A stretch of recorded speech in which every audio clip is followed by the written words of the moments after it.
जय गुरुदेव। जय गुरुदेव। जय गुरुदेव।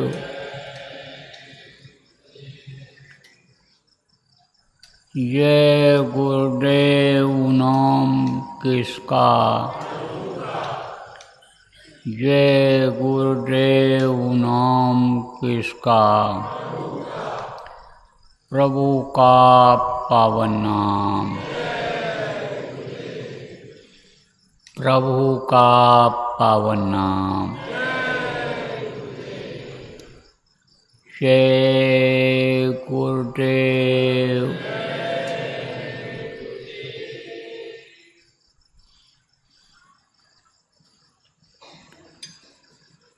सर्वसमर्थ सर्वत्र स्मरणीय परम पूज्य गुरु जी महाराज, उपस्थित सभी साधक सत्संगी बच्चे एवं बच्चियों, आज 9 अक्टूबर 2024 सायंकाल ध्यान भजन का समय। आश्रम जोधपुर राजस्थान। साल में जो 2 बार नवरात्रि का समय आता है, उधर चैत के महीने में और इधर कुआर में, उसका आज 6वां दिन है। यह नवरात्रि कहलाती है। 9 दिन नवरात्रि कहलाती है। इसमें मौसम बदलता है। उधर जब ठंडी जाने को होगा, गर्मी आने का होता है, तब चैत में नवरात्र आती है, और इधर बरसात की समाप्ति होती है। अभी जब पूर्णिमा आएगी तो वो शरद पूर्णिमा ही कहलाती है। ठंडी की शुरुआत शरद पूर्णिमा से हो जाती है। तो ये कुआर के महीने में नवरात्रि आती है। इसमें बहुत से लोग उपवास करते हैं। किस लिए करते हैं? कि शरीर चुस्त और दुरुस्त रहे। क्योंकि खाने से ही बीमारी आती है, और न खाने से भी शरीर अस्वस्थ हो जाता है, कमज़ोर हो जाता है, तो तकलीफ़ होने लगती है। लेकिन जो लिमिट है, जितना खाना चाहिए उतना ही अगर खाता है आदमी, कभी उपवास करना चाहिए उपवास कर दे। महात्माओं ने नियम बनाए। 15 दिन में एक बार एकादशी आती है, 8 दिन में एक बार मंगलवार, एक बार रविवार आता है। महात्माओं ने शोध किया। महात्माओं के शोध के आधार पर ही वैज्ञानिक भी शोध किए। वो जो पराविद्या है उसका ज्ञान जिनको हो गया, और उस आधार पर उन्होंने जो चीज़ें बताईं, पराविद्या का ज्ञान तो वैज्ञानिकों को नहीं है, लेकिन करत करत अभ्यास से जड़मत हो सुजान। जब कोई चीज़ की जानकारी हो जाती है, अभ्यास करता है, जैसे विद्यार्थी पढ़ता है, जानकारी जब हो जाती है, गुरु मिल जाते हैं, बता देते हैं, पढ़ता है, तो पढ़ते पढ़ते जितना बताते हैं वो तो पढ़ता ही है, लेकिन पढ़ते पढ़ते और कुछ हासिल कर लेता है, आगे की भी जानकारी हो जाती है। ऐसे ही ज्ञान किसने दिया? ऋषि मुनियों ने दिया। उससे वैज्ञानिक रिसर्च करने लग गए। तो ये जो नियम बनाया ऋषि मुनियों का बनाया हुआ है, महात्माओं संतों का बनाया हुआ है। उन्होंने रिसर्च किया, शोध किया कि नमक की अधिकता जब शरीर में हो जाती है तब भी ये शरीर रोगी हो जाता है, नमक की कमी से भी रोग होता है। आप ये समझो प्रेमियों कि मीठा ज़्यादा खाने से भी रोग होता है और कभी मीठा देना भी चाहिए। तो इन सब की जानकारी कैसे होती थी? जैसे आज डॉक्टर बताते हैं, वैद्य बताते हैं, ऐसे महात्मा बताते थे। कुछ चीज़ें ऐसी हैं कि जो हर किसी के लिए लागू होती हैं। और जैसे 100 मर्ज की एक दवा, जैसे कहते हैं 100 दवाई और एक परहेज, तो परहेज अगर आदमी कर ले जाए तो दवाई की ज़रूरत ही नहीं पड़ती है। तो बोले मंगल को मीठा भोजन खाओ, नमक मत खाओ, इतवार को मत खाओ, गुरुवार को मत खाओ। आप ये समझो जो गुरु प्रेमी हैं, अपने लोग हैं, वो गुरुवार को ही व्रत रह जाते हैं। लेकिन दुनियादारों के व्रत में, दुनियादारों के उपवास में, सत्संगियों के उपवास में अंतर होता है। गुरु के नाम पर व्रत रहते हैं, गुरु के दिन रहते हैं, तो गुरु ने ही बताया, गुरु महाराज ने ही देखो प्रेमियों बताया कि अतड़ियों की सफाई जरूरी है, पेट की सफाई जरूरी है। कैसे होती है? खाली पानी पीने से होती है। और पानी पीने से भी अगर सफाई न हो तो थोड़ा सा उसमें 4 बूंद नींबू डाल दो, वो थोड़ा खारा हो जाएगा पानी, तो वो सफाई कर देगा। तो ये उपवास बनाया। इस उपवास का आध्यात्मिक लाभ भी है। कैसे, ये भी बताऊँ आपको। जब पेट खाली रहता है तब शरीर हल्का रहता है, काम में मन लगता है। और अगर पेट भर लिया तो चाहे दुनिया का काम हो, खेती नौकरी दुकान का काम हो, ज़्यादा हो जाता है तो आलस भी आता है। इसीलिए कहा जाता है कि शरीर को चलाने के लिए खाओ जरूर, खाओगे नहीं तो शरीर ये काम नहीं करेगा, कमज़ोर हो जाएगा। तो न दुनियादारी का ये काम हो पाएगा, न परमार्थ का काम हो पाएगा। लेकिन एक रोटी शाम को भूख रख करके तब खाओ कि जिससे शरीर चुस्त और दुरुस्त रहे। तो ये जो उपवास है,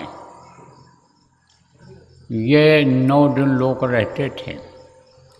अपने सत्संगी लोग भी बहुत से लोग रहते हैं।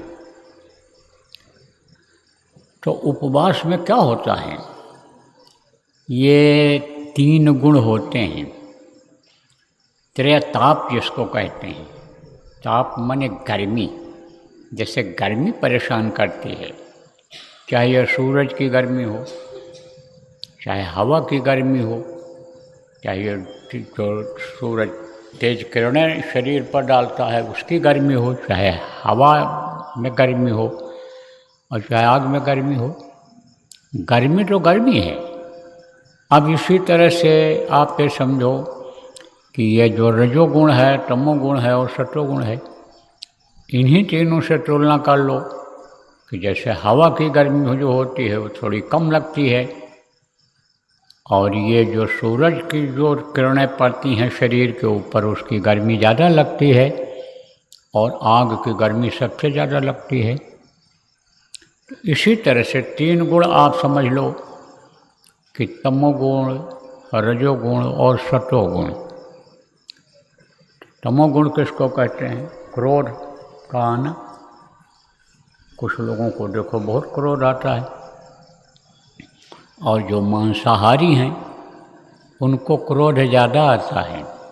मांसाहारियों को क्रोध ज़्यादा आता है क्योंकि बदन में गर्मी आती है, खून में गर्मी आती है, और ये जो खून का संचार है वो पूरे शरीर में है।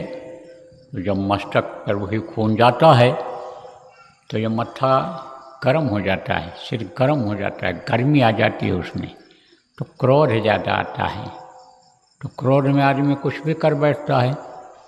अब आजकल तो देखो क्रोधी स्वभाव ही बहुत से लोगों का हो रहा है, या खान पान खराब होने की वजह से ही है। तो आप समझो प्रेम कि तमोगुणी प्रवृत्ति आदमी की हो जाती है। और रजोगुण किसको कहते हैं? आराम तलबी को। आराम तलबी आदमी वो होता है कि जो काम में आलस करता है, का भजन करन में आलसी, अब भोजन में होशियार। अब भोजन खा लिया, पानी पी लिया, पेट भर गया, तो भजन में मन लगेगा? भजन में मन नहीं लगेगा, दुनिया के कोई काम में मन नहीं लगेगा। तो ये आलसी हो जाता है स्वभाव। और आलस नींद के साने खोवा, खांसी आलस नींद के साने खोवा, और चोरें खोवा खांसी। खोवा का मतलब क्या? नुकसान कर दिया। कहते हमारा ये खो गया, चला गया साथ से, हाथ से निकल गई चीज़, वो आपका नहीं रहा, खो गया। ऐसे ही अगर किसान आलस कर गया कि हमको बुआई नहीं करना है, वो समय निकल जाएगा, सिंचाई नहीं करना है, आलस कर गया, तो समझो समय निकल जाएगा। समय से जुताई, समय से बुआई और समय से फसल को अगर काट लिया जाए तब नुकसान नहीं होता है, नहीं तो असर पड़ जाता है। और चोर चोरी करने के लिए जाता है, चुपके से चोरी करता है, तो उसको खांसी आ गई तो जग जाएंगे लोग, जान जाएंगे। तो एक उदाहरण दिया गया है। चोरी करना बहुत बड़ा अपराध है एक तरह से, क्योंकि वो दिल दुखा करके लाना होता है, और जो दिल दुखाता है कभी भी सुखी नहीं रहता है। यही कारण है कि धन को लाता है अपने सुख के लिए चोर, लेकिन उसके पास रहता है? नहीं रहता है। खिसक जाती है वो लक्ष्मी। जो हराम से का पैसा लाता है उसके पास रुपया पैसा नहीं रुकता है, बल्कि और तकलीफ देकर जाता है। तो कहा आलस नींद के साने खोवा, चोरे खोवा खांसी। आलस्य जो होता है वो मनुष्य का दुश्मन होता है। आप देखो प्रेमियों, मन आलसी हो जाता है, और मन ही इस शरीर का राजा है। तो मन ये भजन जल्दी करने ही नहीं देता है, ध्यान करने ही नहीं देता है। अब मन जिसमें लग जाता है, जिसमें इसको रस मिलता है, जैसे कहीं गाना बजाना हो रहा हो, कीर्तन हो रहा हो, जो इस समय पर रासलीला, रामलीला, जो भी कृष्ण लीला, जो भी देवताओं की लीला हो रही हो, और मन ने कह दिया शरीर से कि देखो चलो देखने चलो, और शरीर चला गया। सुनने के लिए चलो, चला गया ये शरीर। ये पूजा लोग करते हैं, इस पूजा को करो, तो वही पूजा पाठ जो दुनियादारी का पूजा पाठ है, पिछले जन्म में भी करते रहे वही पूजा पाठ, और जिसको समझ नहीं पाए और देखा देखी किया, उसी का यह फल मिला कि फिर यह मनुष्य शरीर मिल गया। बहुत कुछ यानी पूजा पाठ करते हुए, बहुत कुछ अनुष्ठान यज्ञ जब तब करते हुए, धार्मिक एकदम रहते हुए भी और चूक गए, समझ नहीं पाए, और ये मनुष्य शरीर मिल गया, ये बंधन में आ गया, ये 84 के अनिकार जेल खाने में फंस गया। ये अब यही दुख झेल रहा है, यही शरीर कष्ट झेल रहा है। जीवात्मा यानी ये दुखी है, ये भूल गई अपने घर को। कोई अगर देखो याद भी कराता है, संत याद कराते हैं, वक्त को गुरु सदगुरु याद कराते हैं, तब इसको प्रभु की याद आती है, और फिर ये जीवात्मा दुखी होती है कि देखो कितना समय निकल गया, प्रभु से दूर हुए, आनंद के सागर से निकले हुए हमको कितना समय हो गया, और हम अभी वहाँ पहुँच नहीं पाए। तो ये दुख झेल रही है। किसमें दुख झेल रही है? इस मनुष्य रूपी जेल शरीर के जेल खाने में बंद होकर के ये तकलीफ़ झेल रही है। तो कहने का मतलब ये है कि चुस्त और दुरुस्त रह करके अगर भजन करेंगे, ध्यान करेंगे, बाहरी जो शरीर को लाभ देने वाला है, ये जो भी इस वक्त पर लोग कर रहे हैं उससे अलग रह करके अंतर्मुखी साधना करेंगे।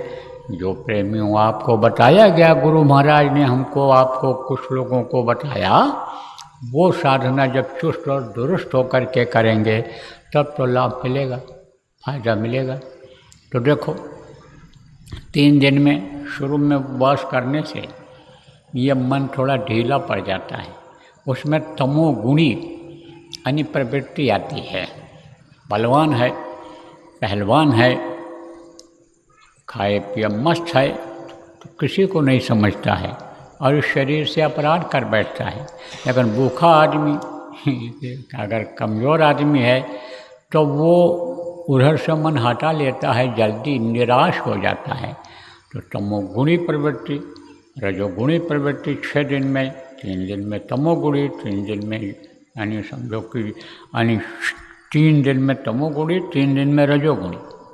अब यह सतोगुणी भी जो 3 दिन रहता है, नष्ट किया जाता है, यह भी अगर रहेगा तो भी एक ताप है। तो ये जो सतोगुणी है, ये सतोगुण, ये जहाँ तक हैं ये तीनों गुण, ऊपर से ये इनका प्रभाव है, ये वहीं तक आपको ले जा सकते हैं, आपकी आत्मा को ले जा सकते हैं, वो आगे नहीं ले जा सकते हैं, इसलिए वो भी फंसाव है। तो इन तीनों तापों को जब तक ख़त्म नहीं किया जाएगा तब तक आप ये समझो प्रेमियों कि ये जीवात्मा का उद्धार कल्याण नहीं होगा। अब ये ताप खत्म कैसे होंगे? जैसे ये उपवास से ख़त्म हुए, संयम और नियम जो आपने अपनाया उससे ख़त्म हुए, उसी तरह से यह सतोगुणी प्रवृत्ति भी खत्म हो जाएगी। क्योंकि मन तो सतोगुणी भाव में लगा रहेगा, लेकिन मन जब उधर से हटेगा, जब आप ये समझो उसके ऊपर शब्द की मार पड़ेगी, चोट लगेगी, तब वो शब्द को पकड़ने लगेगा। अभी जो इन गुणों में उसकी लिप्त है वो, इससे वो हटेगा। तो चुस्त किसको कहते हैं? कहते हैं हमेशा होशियार रहो, चुस्ती रखो। जैसे फौज में होता है, फौजियों को हमेशा होशियार रहना रहता है, कब कहाँ फायरिंग हो जाना पड़े। या पुलिस के जो सिपाही होते हैं जो वहाँ थानों में रहते हैं, इसीलिए वहाँ कुछ लोगों को रखा जाता है कि कब कहाँ ज़रूरत पड़ जाए। और रात को 12 बजे, सुबह 4 बजे, 5 बजे तो तुरंत चल पड़ो, फायरिंग हो जाओ। तो सुस्ती उसमें नहीं रहती है, वो हमेशा चुस्त रहते हैं। सोते भी हैं तो हमेशा अलर्ट होकर के सोते हैं, यानी समझो कि जग करके एक तरह से सोते हैं। जैसे जिसको घोड़ा बेच कर नींद लेने का कहा जाता है, उस तरह से नहीं सोते हैं। ऐसे ही रहो इस दुनिया में, खाओ पियो इस संसार में। आप ये समझो कि जो भी शरीर के लिए काम करना है करो, और बाल बच्चों की देख रेख करो, गृहस्थ धर्म का पालन करो, लेकिन भजन में होशियार रहो, भजन में चुस्त रहो। शरीर कहते हैं चुस्त और दुरुस्त रहो। दुरुस्त किसको कहते हैं? कि संयम और नियम के पालन से शरीर को रोग से बचाओ, व्याधियों से बचाओ। इसको चुस्त रहो, शरीर से दुरुस्त रहो, चुस्त और दुरुस्त रहो करके और फिर भजन करो। तो जब भजन करोगे, जब जीवात्मा ऊपर में जाएगी, जो ये तीसरा तिल, जहाँ तीसरा तिल है, जब वहाँ ये पहुँचेगी, इसकी ताकत इधर से खींचेगी शरीर की तरफ से। जो इसकी ताकत यहाँ पैर के अंगूठे तक फैली हुई है, इधर से जब खिंचाव होगा, इस शरीर को जब भूलोगे, तब यह मन इंद्रियों की तरफ नहीं जाएगा। जब ये सोच लोगे कि भाई थोड़े समय के लिए हम अपने शरीर को अपना ना समझें, समझ लो कि हम ये किसी को दे दिए हैं, समझ लो यह हमारे गुरु का हो गया है, यह हमारा मन जो धन में चला जाता है, जो परिवार में चला जाता है, मान प्रतिष्ठा इज्जत में चला जाता है, वो हमारा अब कुछ नहीं है। ये सब गुरु को थोड़े समय के लिए गुरु दक्षिणा में हमने दे दिया एक तरह से। अब गुरु की दया हो जाए हमारे ऊपर और गुरु कहें नहीं ठीक है तुम इसको भोगो, हमको इसकी ज़रूरत नहीं है, तुम रहो, तो फिर 2 घंटे 1 घंटा जब भजन करते हैं तो उसके बाद फिर ये हमारा होगा। यही सोच करके आप ये समझो, अगर प्रेमियों आप लोग बैठो तो फिर इसको भूलोगे, दुनिया को भूलोगे, और ये शक्ति जब खींचेगी तो ये जो चतुर्संताकरण है वहीं पर जहाँ पर कर्म ये जमा हैं वो कर्म फिर कटेंगे। तो कहा कि अतिशय करे रगड़ जो को अतिशय रगड़ करे जो कोई अनल प्रकट चंदन ते होई। आप ये समझो कि अगर रगड़ते रहो, पत्थर को रगड़ते रहो तो उसमें से भी आग निकल आती है, पत्थर से आग निकल आती है रगड़ते रगड़ते। ऐसे करते करते वो कर्म कट जाते हैं। आप ये समझो करोगे नहीं कर्म कटेंगे नहीं। तो जब कर्म कटते हैं और ये मन ऊपर की तरफ जाता है, उजाला प्रकाश इसको जब मिलता है, जीवात्मा के साथ में ये जुड़ा हुआ है, और जहाँ से ये लगा है जीवात्मा के साथ, मन का भंडार ऊपर में वहीं से लग गया। जब ये वहाँ पहुँचता है तब जीवात्मा का साथ छोड़ता है। लेकिन इस शरीर में जब मन रहता है तो ये पिंडी मन रहता है, मोटा रहता है, ताज़ा रहता है, क्योंकि इसको इसमें खुराक मिलता है, खाने को मिलता है। लेकिन जब ऊपर यह जाता है, जब ये अंडी मन बनता है, तब यह कमज़ोर हो जाता है और ब्रह्मांड में और भी कमज़ोर हो जाता है। क्योंकि ये जो मोटा खाना यहाँ का मिलता है, रबड़ी मलाई और ये जो दूध घी और फल फूल, ये जो पौष्टिक आहार है जिससे ये शरीर चलता है, ये भोजन जो यहाँ मन को मिलता है ऊपर मिलता नहीं है। तो ऊपर नहीं मिलेगा तो मन कमज़ोर होगा। जैसे कोई पहलवान आदमी है, अब दूध घी खूब खा रहा है और फिर अगर दूसरी जगह चला गया, जगह बदल गई, वहाँ चीज़ नहीं मिल रही, वही है ये चीज़ नहीं मिल रही है, तो शरीर उसका कमज़ोर होगा ही होगा। ऐसे जीवात्मा का भी ऊपर में जीवात्मा भी कमज़ोर पड़ जाती है। तो जो हल्का हो जाता है, जैसे कहें मन हल्का हो गया, तो आप ये समझो हल्की चीज़ ज़्यादा आगे बढ़ती है। देखो पत्थर पड़ा रहता है, नहीं उड़ता है, कितनी भी तेज आंधी आवे बड़े पत्थर नहीं उड़ते हैं, कितना भी बौंडर हो पत्थर नहीं उड़ते हैं। लेकिन छोटे छोटे जो ये कंकड़ होते हैं, जिनका ही पत्थर बनता है, समझ लो उन्हीं का एक रूप छोटा सा होता है पत्थरों का, यह कंकड़ उड़ने लगते हैं हवा में। इसी तरह से जब छोटा मन ये हो जाता है तब ये आगे बढ़ता है, और फिर जब ये वहाँ का रूप देखता है, वहाँ का दृश्य महल और देखता है, वहाँ जब सुगंधी मन पाता है, तब ये इंद्रियों के भोग की तरफ से हटता है, तब यह मन लगने लग जाता है। तो प्रेमियों कहा गया है कि धीरे धीरे रे मना, धीरे ही सब होए, और माली सींचे 100 घड़ा, ऋतु आए फल होए। तो कभी निराश नहीं होना चाहिए, आशा बनाए रहना चाहिए, हिम्मत और हौसले के साथ भजन करना चाहिए। देखो हौसला होता है, क्या हौसला होता है कि जैसे कोई शादी ब्याह आती है, घर में शादी ब्याह का कार्यक्रम आता है, या कहीं आना जाना होता है, जैसे सत्संगों में आप आते हो, जैसे बड़े कार्यक्रमों में आप जाते हो, तो एक हौसला रहता है, एक हिम्मत रहती है, खुशी रहती है आगे बढ़ने की, जाने की, कि हम वहाँ जाएंगे, लोग हमको मिलेंगे, मेल मिलाप होगा, आध्यात्मिक मेला जो लगता है उसमें हम वहाँ पहुँचेंगे, देखेंगे, हम यानी समझो जो उपदेशक आ रहे हैं उपदेश देंगे, वो हम सुनेंगे, नई चीज़ क्या हमको सुनने को मिल जाए, क्या हमारे अंदर बदलाव आ जाए, अच्छी चीज़ हमको क्या मिल जाए, इसके लिए एक हौसला होता है। और हौसले से जब आप आते हो तो आप पूरा लाभ लेते हो। तो हिम्मत होनी चाहिए, हिम्मत कभी हारना ही नहीं चाहिए। आप ये समझो कि जो हिम्मत करके आगे बढ़ता है कामयाबी उसको मिलती ही जाती है। तो हिम्मत होना चाहिए, हिम्मत कभी नहीं हारना चाहिए।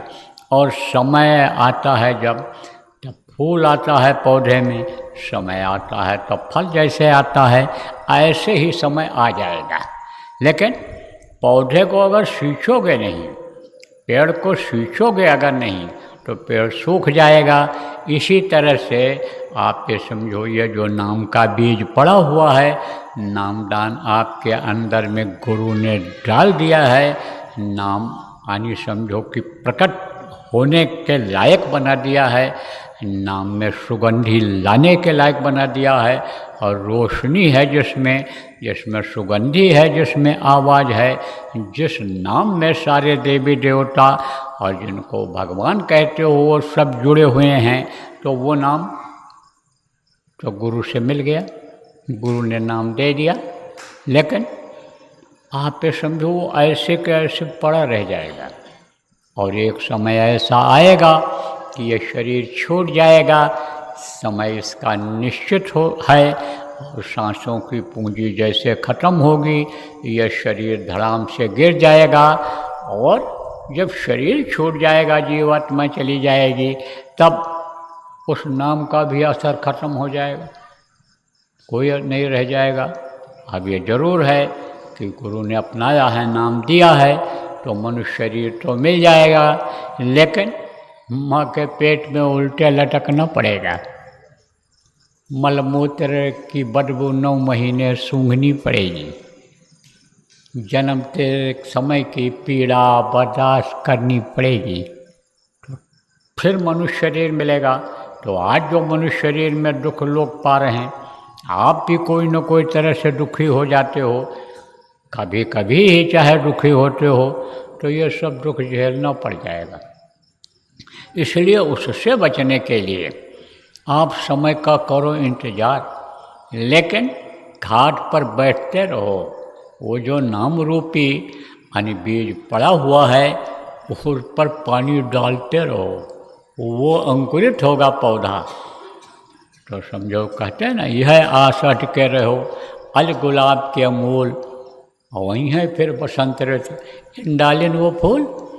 अभी कुछ समय के बाद बसंत ऋतु आएगी, तो ये जो पौधे के पत्ते सूख गए, भौरा उसी में लटका रहता है। और जब फिर पत्ते आते हैं, फूल निकलता है, तब फूल का वो रस लेता है, तब कहता है इसी आशा में तो लगे रहे। ऐसे आशा बराबर बनाए रखो, उम्मीद मत ख़त्म करो। आशा रहे, लेकिन आशा के साथ आप करते रहो। कर्म अगर नहीं करोगे तो फल की इच्छा आपकी ख़त्म हो जाएगी। कुछ समय के बाद फिर निराश होकर के कहोगे कि हम फल नहीं पा रहे हैं।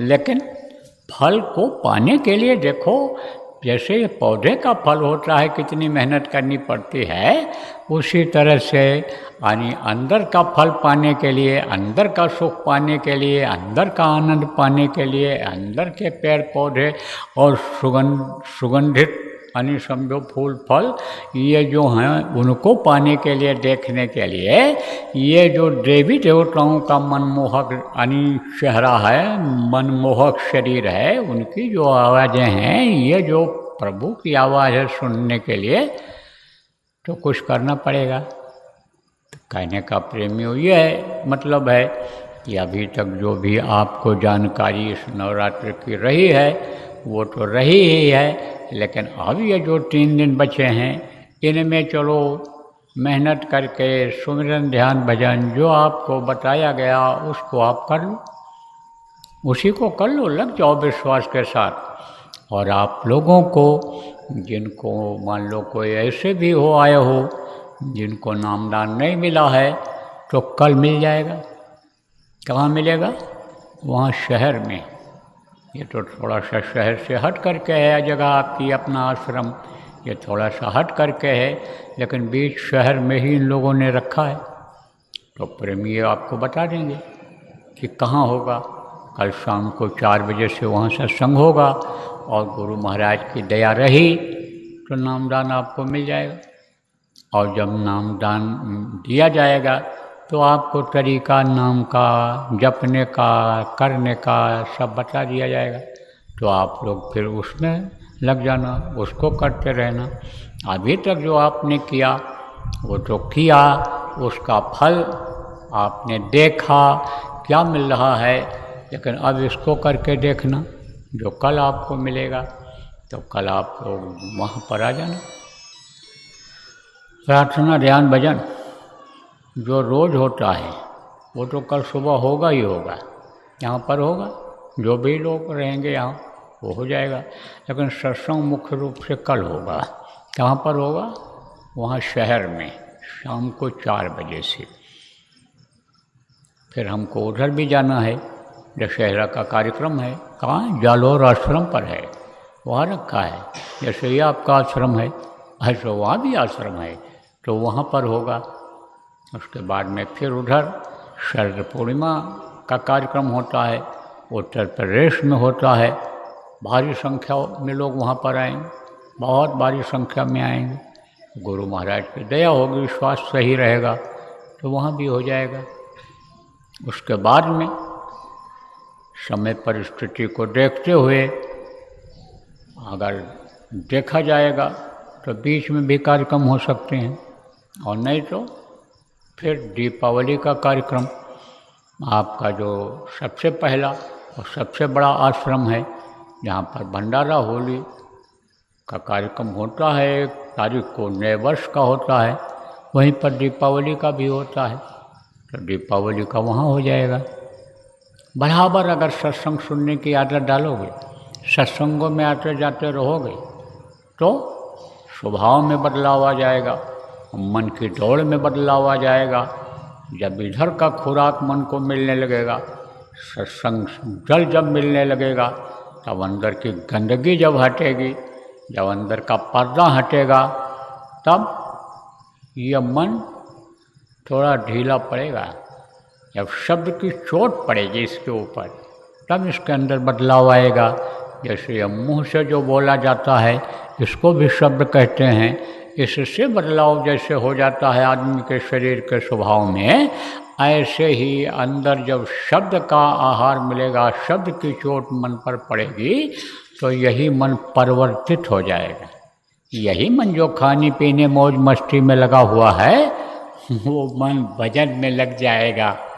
वो मन यानी समझो जैसे कहा गया, मन तू भजो गुरु का नाम, यह मन फिर गुरु के नाम को भजने में लग जाएगा। बोलो जय गुरुदेव, जय गुरुदेव,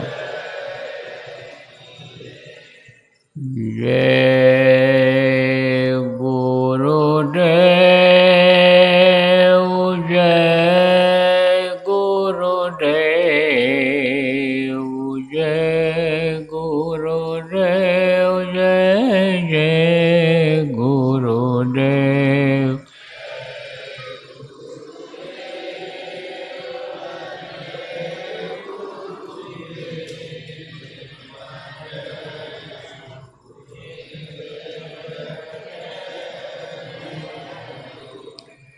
जय गुरुदेव, जय गुरुदेव, जय गुरुदेव, जय जय गुरुदेव।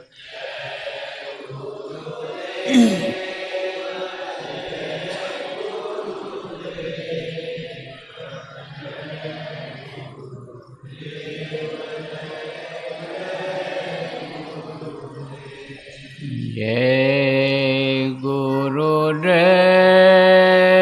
जय गुरुदेव, जय गुरुदेव, जय जय गुरुदेव।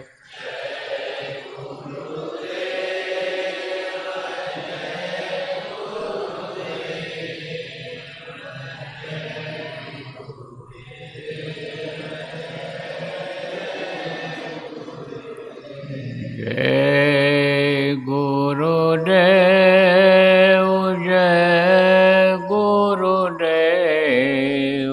जय गुरुदेव, जय जय गुरुदेव।